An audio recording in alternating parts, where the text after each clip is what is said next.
and one deal, 6 figures, and that's just one part of the deal. It's a 2-stage deal with some land being gifted at the back of it as well. If I get that and build on that, that'll be another 60 grand just for my cat. So that, plus I've got a 7-bed sit HMO on the go at the minute, going through planning. And I've got another deal I'm trying to get at the minute, another 6-bed sit.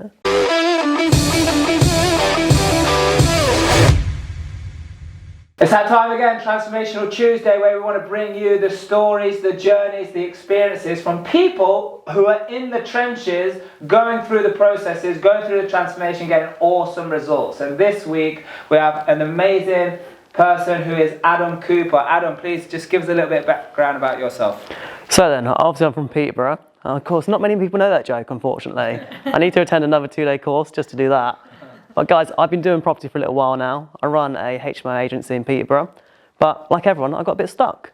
You know, you get plateaued in your mindset. So I wanted someone else to push me to that new level. And I found you guys. Yeah, so what got you into property though? Like, because I think you were already doing a little bit before you came to one of the programs. So what before then, like what was the point in your mind where I was like, okay, investing in property, this seems like a good thing? You know what it was? I did 2 years as an estate agent. So I was originally a mechanic. Started as a mechanic, tried to do the long game, did an apprenticeship, got to the end of it and got offered £6.50 an hour. And I just went... When was that in like? Where's the rest? In 73. Believe it or not, I'm only 27, so that was what? I was 19 at the time, so about 8 years ago. So yeah, so then I was obviously totally disillusioned by this point. I thought, I need to do something else. So I was going to go into sales, end up in an estate agency. I saw everyone making all this money and me making like minimum wage after I took my hours into account. I thought, I can't do that. In the estate agency? In the estate agency. People making the money? No, the people selling the houses to us making the money. Okay. And I was sitting there thinking, how the hell am I ever going to even save 40 grand for a deposit for my own house, let alone an investment house? Well, it's going to be years. I'll get one if I'm lucky before I die. So I come out of it. So I thought, sod this, I'm not doing this. I'm not doing all these hours for that. And then I went back into it again because I realised I stopped being a mechanic because, again, that was rubbish. So I went back and I thought, I'm going to learn it all. I'm going to learn it in a really small agency. I'm going to learn how people are making the money. And then I stumbled across a few training companies, saw the fact you can JV with people, you can raise finance, and I was like, blown away. And I thought after that was when I really started taking it seriously. So I had 2 HMOs before I came to see you guys. And yeah, I quickly ramped up to 4 and 2 flips as well of HMOs. Awesome. So I did have 6 this year. Okay, so then, so you got into property, you got a couple of HMOs. What were the challenges that you came across? Challenges, raising money. I realised I was terrible. I'm still not good, but I'm improving at raising money. Okay. But yeah, I found that it was because of mindset. Literally, I was just stumbling. It was that age-old thing, the little voice in my head going, you can't raise the money, why do people give you the money? And that was massive for me because I know how to build them, I know how to design the floor plans, I interior design them. And where did that come from, that you knew how to do that? From doing it for clients. So it was that little bit of belief I needed in myself, you know, and that push and that support behind me to drive my own projects, my own portfolio. Yeah, so what, you started doing project management for people? I started off doing project management for people. Actually, some clients kind of forced me into it. I sold them 2 houses and said, you can do it 6 beds, 2 studios in each, 4 rooms in each, and it would be banging. And I said, of course, you're going to build it for us, Adam. I said, no, I don't offer that. And they said, no, you're going to build it for us, Adam. And I went, okay, so I'm going to build it for you. And we started off from there. So that sort of snowballed into now we've got 4 projects on the go at the minute. Okay, good. So, tell us a bit more about that then with the project management, because you seem really passionate about that as well. I love the project management side. It's such an easy way, one, to add value to properties for people. So you're helping people, you're helping the landlord, helping tenants get a great product at the end of it, and you make some really good money, some really, really good money. You learn all the trades, you learn all the skills you need, you make the team you need, and you get that credibility. So for me, I found when I want to go big, so I'm a bit like you guys, I want to do big projects. I realised that lenders wanted to see almost like a CV of what I've done. So I realised, okay, if I can build as many as possible, the lender's never going to turn me down. Yeah. So I just started building for people. Now, yeah, we've got a whole business, whole separate business from it. Yeah, this is actually a good insight because all the different strategies that there are to start out, get you going, and you've got to find a strategy that works for you based on your experience and your goals and where you want to go, where actually I don't think we have I can't think of many people who actually did project management first. So you use that as your inroad to create income and then get the experience before you started going out to the other strategies. For the credibility for the investors, because like you say, sometimes the stumbling block is, well, what have you already done? Exactly. And a lot of people find that I know a lot of the tribe members are struggling with investors because of the fact that they don't have any credentials, if you like. And we always say that that's a really good opportunity to, one, make money very quickly in project management because you get paid as regularly as the builders. Yeah. That's how we do it. But at the same time, you're getting experience, you're building the experience with your build teams and creating your own amazing power team by doing somebody else's project, gaining that experience, working in the area, seeing how it ticks. And then equally, at the same time, the people that you're doing the projects for would then later on become your investors as well, because you've created an amazing relationship with them. And you're like, hey, I've got a deal of my own now, similar to this one. Are you in? Yeah, of course. You've already built that relationship with them. Yeah. So tell me what was going on over a year ago with your business, your time, how you were managing all of that. Not very well. It was a bit manic. So I had a lot of business going. I did a lot of deals. You know what? Before I joined you guys, I basically had, shiny penny syndrome with deals. I was always seeing everyone online doing massive deals, always doing deals every day. You know what it gets like? So I was like, I'm going to do deals every day. I'm going to do as many deals as I could. And I realised this year that you don't need to do that many deals. You need to do deals, but good quality deals, and don't jump at every single one. So now it's helped me sort of, with the coaching, helped me clear my mind space and go, right, this and this isn't important to me anymore. It doesn't earn me that much money anymore compared to what I do earn now. Mm-hmm. So I've gone from earning less money than I was now with less time, and just more stress, just all over the place.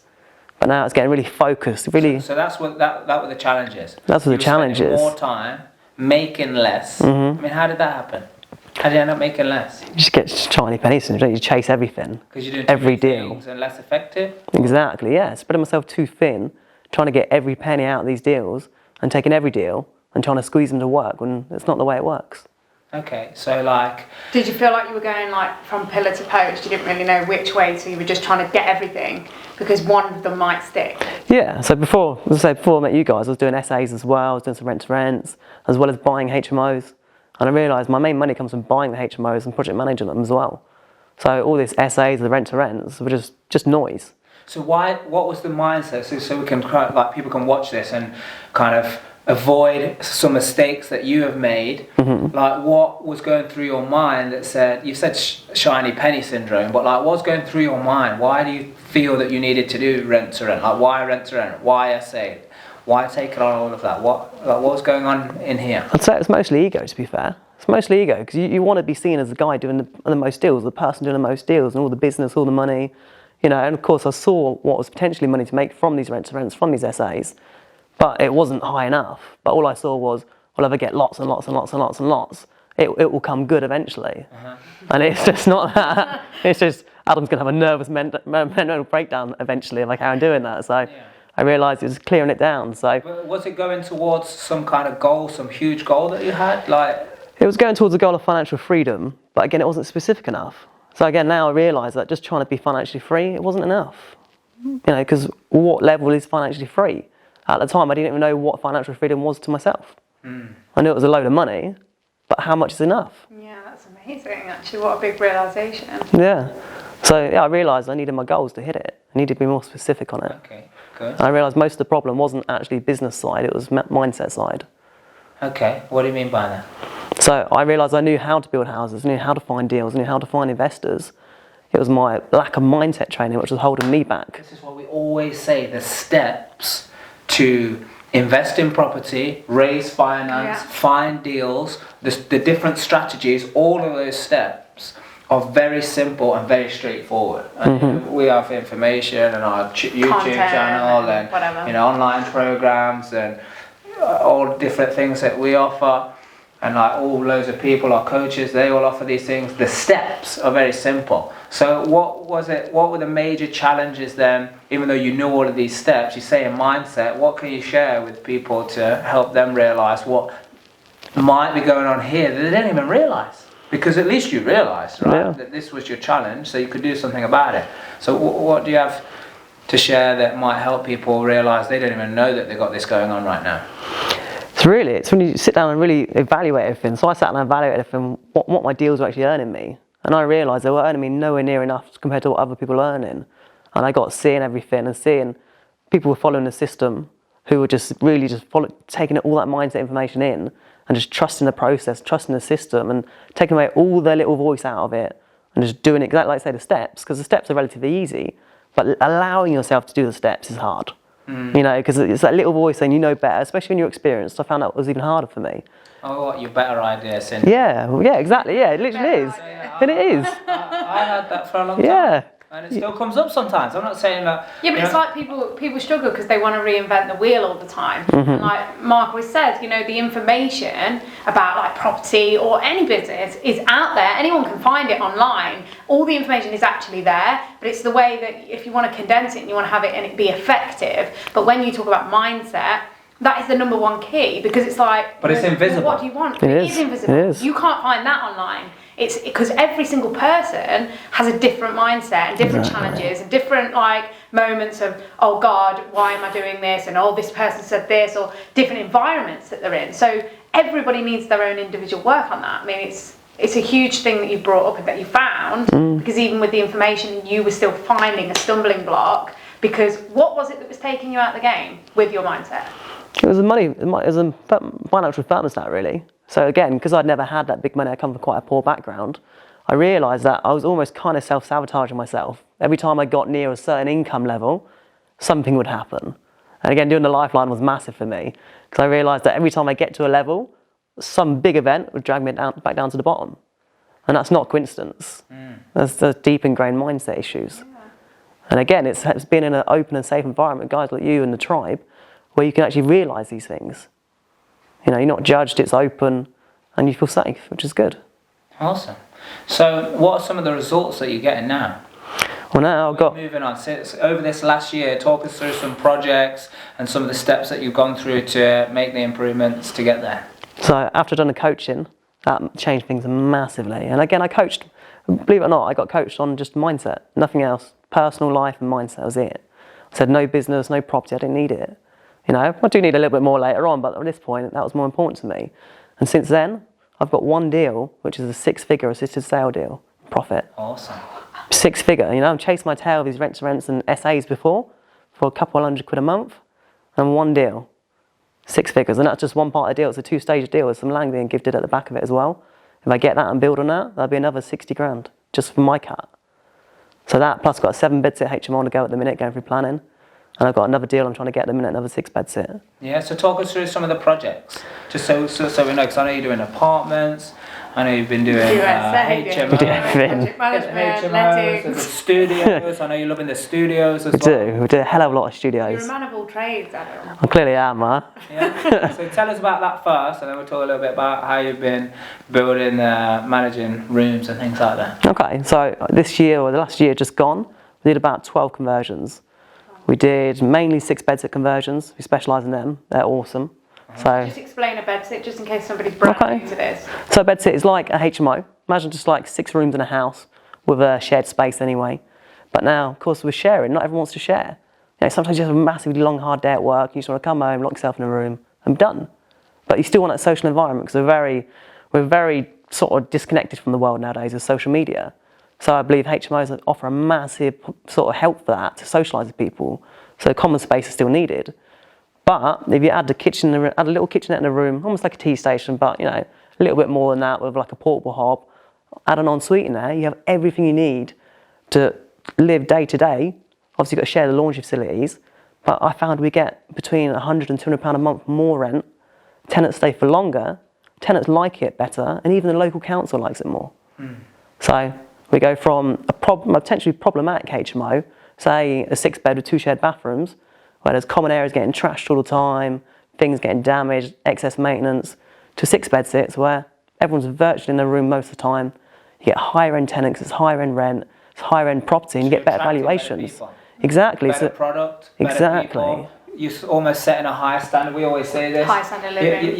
You're setting the expectation that you come into a place and it's pristine, it's great, and it's like, oh, I gotta live the way that sets this expectation. That's it. It's an independent living, because I always say with our HMOs, what I find is that definitely for students, they like to commune together, and they'll like regularly sit in the lounge and watch a film together and things like that. Whereas for professionals, they want to just come home from work, ping something in the microwave, and then they run off to their room. And some of them don't even know each other, never met. They're on different shift patterns. So having that independent living with the bedsit style it's almost like a flat, right? It's like a little studio flat. So definitely a source of independence. Higher rents as well. So really good model. Yeah, like you say, a lot of professionals. Great product as well. It's thank you. High standard. I like it. We always like it. Like to do it high standard because of the valuations as well. Yeah, exactly. So that's the crazy thing. Again, going with you guys, because we can do the commercial vows. So now suddenly it's not about what you're spending on it, it's what's the end value.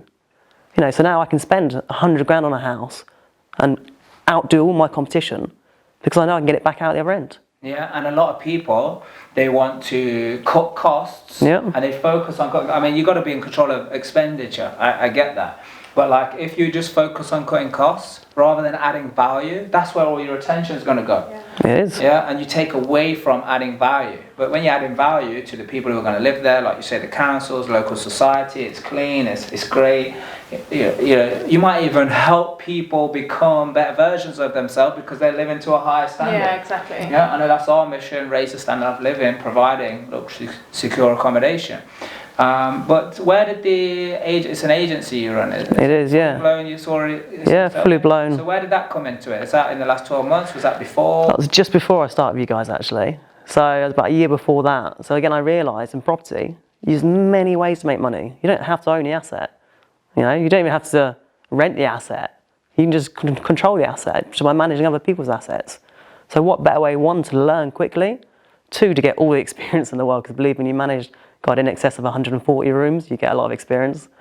And, you know, you get right in there and you find the investors quicker as well. Because you are like the authority figure. Yeah, you literally are. People are coming to you asking for your advice all the time. So you build up that authority figure as well, and you build up that respect in the industry. So I really liked that, and I realised a lot of JVs, because of my knowledge, they wanted me to actually manage the property myself as well. It's part of the deal. So I realised It's like a one-stop shop. So you project manage, then you actually manage their rooms as well at the end of it. So it's like a whole system. It literally is. If you're doing your own deals, you can manage your own. And the challenge I've found, certainly for myself, is having that many rooms, yet to find an agency that can sustain the quality tenant, get the kind of rents that I'm able to achieve, and just have that maintenance circumstance. Because when you create such a luxurious product, which yours is as well, you know, it's not so difficult to get it rented, but actually sustaining that kind of high income, things like that. I mean, do you manage to do that for your clients in your business? We do. So again, like you say, Trish, because it's so hard to find someone out there who's willing to do it to that level, especially HMOs. They're a different beast altogether to manage. They're not hard to manage, you do it right, but they are a different beast entirely. Yeah, so different products. It totally is. Different product. I think mostly agencies are set up to do buy-to-let style, you know, low turnaround, you know, people are there longer. You know, low maintenance as well. People are making it their home. They're not having to deal with, oh, hey, how do we vet people because we need to make sure they respect or they live up to whoever the client is, whether it's us, whether it's your clients, whoever.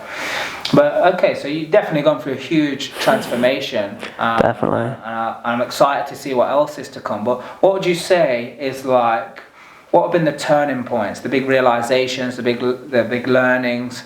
Just what can you share to help people who may be going through some challenges, maybe not even doing it at all because they're already thinking, oh, you know, you've got to do this, got to deal with that, and then that's stopping them from going in the first place, like raising money. That was a big thing for you, but now obviously you're doing that. So, what's some big turning points for you?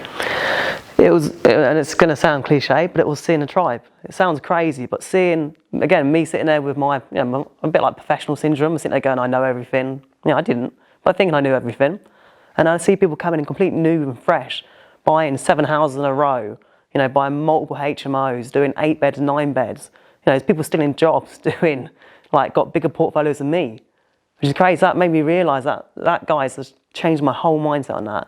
I thought if they can do that with knowing nothing, then what's to stop me doing it? And what's to stop anyone else doing it? Anyone could do it. I think that is a big thing, like what you say, for many people. It was the same for me. Like when you sit there and you think, I know it, you close yourself to so much possibility. So it's really awesome for you to realize that and be open to it, because the problem is when you're in that thing, it was like, for me, it's hard to get out of it, because you gotta, I don't know, you build this whole persona around, hey, I'm right, I've got this, you know, I'm cool, I'm okay, I'm sorted, no vulnerability, like zero vulnerability you want to show. But actually that takes away all the possibility, that takes away all the greatness. I think loads of mentors that we've worked with and coaches just say, always be a student, be an average student, be open, there's always something new that you can learn, because the more open you are, and the more you surrender to the process, the bigger you are going to become and the bigger your results. Because every single person, like the most successful people like Bill Gates and everyone like that, the reason they're so successful is because they're always educating themselves. They've always got a mentor, a coach, somebody that's helping them grow and not get in their own way. Like we say that a lot. I say that a lot because I still do it now. I don't think there's ever a cure for like getting in your own way, as long as you're continuing to work on yourself. It's when you think you know it. Because I can't even remember where the saying came from, but it changed my life, and I lived the principle of when I realise I know nothing, that's when I'm intelligent.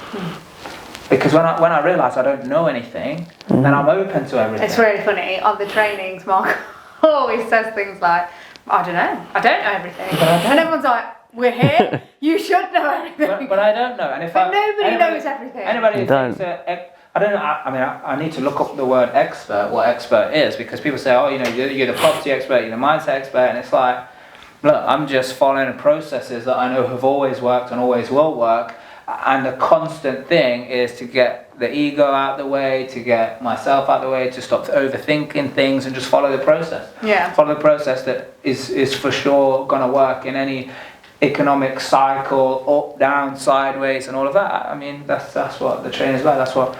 That's why I train what I train, because that's what I need the most. You know, what you're talking about is what I need the most. That's why I train that, and obviously it's great to watch you do that. Have you had any more kind of turning points where it's just been like, wow, everything changed for me now, I realise this? I think, again, like you said, it's not reinventing the wheel.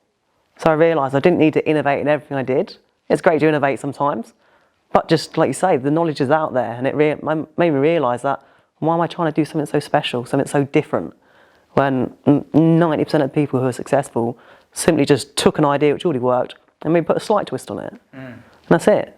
For me again, when I saw this and went, I don't know why I'm trying so hard to try and make this magical, all wonderful pill that's going to fix everything. It's just take the ideas you know and just push forward on them. You know, get rid of the mindset, get rid of the little voice behind you stopping you going forward of it, and just gun for it and push for it and move forward. So has it been all this journey, all of the challenges, the lack of time, the busyness that you have gone through? Number one, is it worth it? And what advice would you have to people who might be thinking, either I want to get started, or I'm in there, and how do I stop myself from thinking I know everything? So you've got to immerse yourself in it. You must immerse yourself in it. You must surround yourself with the people, get to the events, really get into it, and really let yourself go. You know, don't sit there, even at the event. Like I say, you saw me at the event, Adam from Peterborough. You know, just really getting stuck in. You know, because again, for me, it's like you know it all thing, isn't it? So guys, just get stuck in. Just go and do it. Surround yourself with like-minded people. It's totally worth it. I mean, my life. I mean, next year, I've got 2 businesses which are looking like they're going to make 6 figures. 2. Amazing. You know, before on a job, I never made over 30 grand. So, yeah, about 2 years of sacrifice for that. So it's not bad. Sacrifice, is that what you call it? Well, sacrificing it's a lot of being out my comfort zone. So, yeah. Many people go, so 2 years, and you learn all of this, now you're going to make, I don't know, what, 200,000, 300,000, 400,000.